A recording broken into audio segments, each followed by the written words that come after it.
why didn't the FBI and the government agencies just sit there and wait? That would have been the smart thing to do. But they wanted to start a war against the cults, which they were going to segue into conservatives returning veterans. I mean, that was the plan, and it failed, and that's what really started the current big liberty movement was Waco. Oklahoma City was the White House answer to that. Now that's out in the open that was a staged event. Larry, thank you so much for the time. Look forward to having you back. Thank you for having me, and I'm willing to come back anytime. You have a good day, and thanks again. Thank you. Say hi to Kincaid for me. I will. All right, there he goes, ladies and gentlemen. I meant to go an hour with that gentleman, but that was a riveting interview. What a real guy right there. And saved a lot of lives helping bring down those scum, even if Bill Clinton let him out of prison. But it's just amazing that I've had cops literally more than 50 times and FBI and informants. I'll be signing DVDs at a film showing, and they walk over and go, hey, you want to blow up some buildings? And you look at them, and it's like an informant or a cop. You just go, man, come on, you idiot. And, you know, the next step of that is framing us. And that's what's so frustrating. I'm the last person that wants a shooting war with the government. But if the government is communist, globalist run and tries to take this country over, there's no alternative but to resist it. And that's why I want to warn the police and military now. They plan on destroying you in this civil war and us in the process because they see us as the same people. They hate you because they know deep down you love freedom in America. None of us are perfect, but they know you're not a globalist, control freak criminal like them, and you're their enemy. That's why they want us to kill each other. Think like they do. Think more sophisticated. Understand what's happening here. Do you understand how close we are to not being on the radio, martial law, and going to the next phase? And I'll say right here on air, I don't plan to be like Travis at the Alamo, you know, out there in some assault. But, you know, Travis was where he was at, and they came to him. You know, if this stuff all collapses, folks, I'm not going to be out there like Rambo trying to lead people around in some type of, you know, fight. I'm fighting in the info war right now. And I'm just praying that we can turn this thing around. But if the military and police, with the PR and peer pressure, go with the roundup plans and try to go out and arrest people and try to take us to FEMA camps for re-education and for a lot of us to get raped, tortured, and killed, you're going to be resisted. So you get what you deserve. Remember that. Think about what I'm saying here. If you join these people through willful ignorance or peer pressure, or saying, oh, well, you know, it couldn't be true. And, oh, yeah, the right-wingers or libertarians are really blowing stuff up, so we got to arrest them. When it's the criminals that took over the government that are doing it. If you go along with them at that point, you have absolutely sold yourself, your family, your country down the tubes. And, by the way, you're probably going to get killed, too. Because once you start attacking veterans and conservatives, libertarians, who are professional, controlled, focused people, once you draw first blood and start something, it's going to be open season, and I would not want to be you. And that's why police say, oh, we're not going to confiscate guns. No, sir. A, because you know it's the Second Amendment. You know it's tyranny if they do it. But deep down, B, you know it's a death warrant. You might as well go jump off a cliff without a parachute if you try that. Well, but here's what's going to happen. They've degenerated the inner city neighborhoods. They have brought in the drugs. They have broken down the culture with the MTV and all the rest of it. They're doing it to everybody, but particularly black folks. And I've seen gun confiscation start in the black neighborhoods of New Orleans and move on to the next place. So they'll say, oh, there's gangbang and everything's falling apart. People will be begging you in to take the guns. That will set the precedent. So don't tell me you'll never confiscate guns. If they get you in peer pressure and they frame it the right way and there's looting going on, that'll set the precedent, prime the pump. And it'll be like putting, you know, gasoline in an engine that's got water in it. It'll be sputtering and banging. And sure, most areas the police and military will say no. Turns out a lot of regular Army did say no at Katrina. That just never made it on the news. They showed units that would do it on the news to try to acclimate everyone. And the ABC reporter that was part of that report went to Iraq and got his face blown off Woodward, he's already back on the air. The point is, yeah, that was his bad luck for being part of that. The point is that this is real, ladies and gentlemen. I get up every day and look at my children and think about, man, I have endangered you doing this, my whole family. We are on the front lines. I look at my little innocent children and I think, but then I realize, hey, they have no future if we don't beat these people anyways. And I'll be honest, if there was some free continent with freer people and I could immigrate and be accepted, I would leave right now, even though my family goes back, like many of your families, to the first colonies here, you know, the Mayflower, all of it. And the founding of Texas, and I'm an American 110%, and I love this country, but I'll be honest, we're in such bad straits. If there was a place that wasn't run by these globalists or didn't have its own tyranny, I would be gone right now. Gone. There is nowhere to run. The only place to run is straight at them. The only place to run is straight at them. You understand that? The only place to run is straight at them. Straight at them. I'll give you the football analogy. It's well known. You go 110%, that means harder than you thought you could go.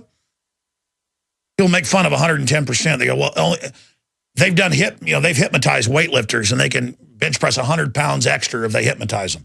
They can squat 200 pounds more. Oh, you can only squat 600? Here, hypnotize 800. With hypnosis and other things. Can only bench press 400? Now you can bench press 400, 500 in some studies. They've put people on drugs before and hypnotized them, and they've bench pressed 200 pounds more than they thought they could. It's the same thing. You go 90%, you're going to get injured. You go 80%, you're going to get injured. You go 50%, you're going to get injured. You've got to go 110%. And then you're going to find out there is a 10% above that and above that and above that. And folks, if you can't even get out, and by the way, today's the last day to go out and hang up Obama posters. I'm going to extend it through Monday because I got behind with a bunch of stuff and I want to be able to judge it. So last day to get them in is Monday. Hang up the Obama posters, the action of being on the street, saying no to the tyranny, getting involved. Do that. And you can win $10,000. But I mean, just the idea of bullhorning for the first time or handing out DVDs for the first time or making your own YouTube video speaking out on something doesn't mean you have all the answers. Doesn't mean you're not going to get attacked. You've got to take those first steps. I know those first steps are the hardest because a lot of people don't respect themselves. Let me tell you something. You are the answer. Okay? You are the people that are going to have to beat this. They could pull their kill switch now. They're getting everybody ready for it in the news. They could shut me off tomorrow. They could nuke a major city, grandstand. You're going to see your neighbors put candles out front their houses and say, I know you said Obama was going to do it, or I've just got to get behind them because of the hype. When that hype comes down, you have got to say no at that point.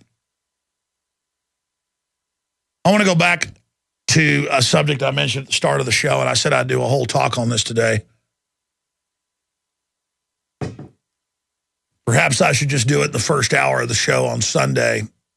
I was talking about Kingdom of the Robots because there was this article out of CBS News, Navy beginning to implement underwater drones in the Gulf and the Strait of Hormuz.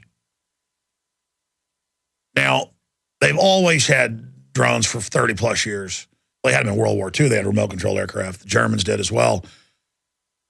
But the point is there's air drones, there's sea drones, there's surface drones, there's UGVs. You know, we cover that in our drone shot down over Texas video. Just search that. You'll find it. Pretty amazing video. But the point is, this is the kingdom of the robots. This is where humans are taken out of the equation. And I'll pledge you this. I'll be here Sunday live, 4 to 6 p.m. Central. And I will talk about dehumanization and how we're being taken out of the decision process and being minimized coming up on Sunday's show. And then I'm not going to really be taking off. I'm going to be working some, but I had been planning to go to Colorado for a week and a half to do some investigations and things and also take some at least my son along because he keeps wanting to go to Colorado so I can work on the road and do both. But then the engine blew up on the old bus we got. So I don't want to cancel the guest host we've got next week. So John B. Wells, J.B. Wells is doing Monday, and then Mike Adams is doing Tuesday. But we're going to have a special report one of those hours. I think it'll be Tuesday with Mike Adams, so he'll just do 2 hours. But we need to let Mike know that because I know he's booking guests right now. So program note there. More news coming up. We are back live, ladies and gentlemen. And I just look at these headlines. DHS emergency power extended, including control of private telecom systems, where they can just hack in and the government can take everything over. If you have a central switch, that could allow enemies, of course the enemies have taken over, to take it over. I mean, just creating one of these switches allows this to happen. Amazing. And how long have we warned you about that? Woman convicted of battery for pat down of TSA worker. That's up at Infowars.com and Prisonplanet.com. Action was protest against invasive groping, which included her genitals being touched. But again, government gropes you, not the other way around. This is all re-education camp training, literally, where they tell you freeze and all the rest of it. It's your prisoner training. And it's bipartisan, folks. It's not just the communist arm of this of the Democratic Party. And all of you out there that think collectivism and the Democratic Party's cute, folks, you're like Stalinistic dupes. And again, Condi Rice, she's at the top of the list for VP, and she supports abortion. I meant to get to that clip. Guys, do you have the Mitt Romney flip-flopping on abortion? Yeah, we're going to go ahead and play that here, because it just illustrates the fact that this is the guy that when it comes to really taking action, kind of like Justice Roberts, they're going to deliver the globalist takeover because the bankers want the collectivism. Here is that clip. So when asked, will I preserve and protect a woman's right to choose, I make an unequivocal answer, yes. No, I'm saying I changed my mind, and you can look at my record as governor, and you can see in my record as governor that I have consistently been pro-life. I believe that abortion should be safe and legal in this country. I have since the time that my mom took that position when she ran in 1970 as a U.S. Senate candidate. I believe that since Roe v. Wade has been the law for 20 years, that we should sustain and support it. And I sustain and support that law. I will be a pro-life president. I'll appoint. So when I ran for office, I was effectively pro-choice. I didn't call myself pro-choice, but I said I... Just like I've been a pro-life governor. I believe, based on what I read, that the world is getting warmer. That's enough. And number two, that's enough. That's enough. You know, notice he said he's going to get rid of the health care law, but now he's like, well, the Supreme Court has spoken, and it's not a tax. Let me support Obama. Obama's like, yeah, you're a criminal, needs to be arrested. Now, that's not very sweet. I mean, he's laying down to Obama. I wish Mitt Romney was better than Obama. I never believed in lesser of two evils. I'm so desperate, I'd go for it. It isn't.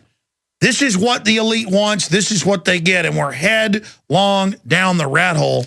And now, Condi Rice. Drudge broke this yesterday. Big international story. Condi Rice is at the top of the bill right now to be Der Fuhrer, to be the VP for Romney. And it is just thoroughly, thoroughly disgusting. And again, I keep getting IMs and comments and seeing this. I get these questions. Under executive order entitled Assignment of National Security Emergency Preparedness Communications Functions, Obama has enabled the executive branch to control communications under all circumstances to ensure national security. That's a quote. Effectively manage emergencies and improve national defense. And then they went on to ask me, Alex, why are you not covering this? Okay, I cover it every day. But the people on YouTube, they didn't see it in that one video, so it must mean I've never talked about it. So I apologize that I've never talked about the kill switches being put in that I've been covering since 1996 that they're now getting ready to go operational with. So I apologize for being right as usual. Because even when I'm right, I'm wrong. You know how it is. It's bad to be right. So I apologize.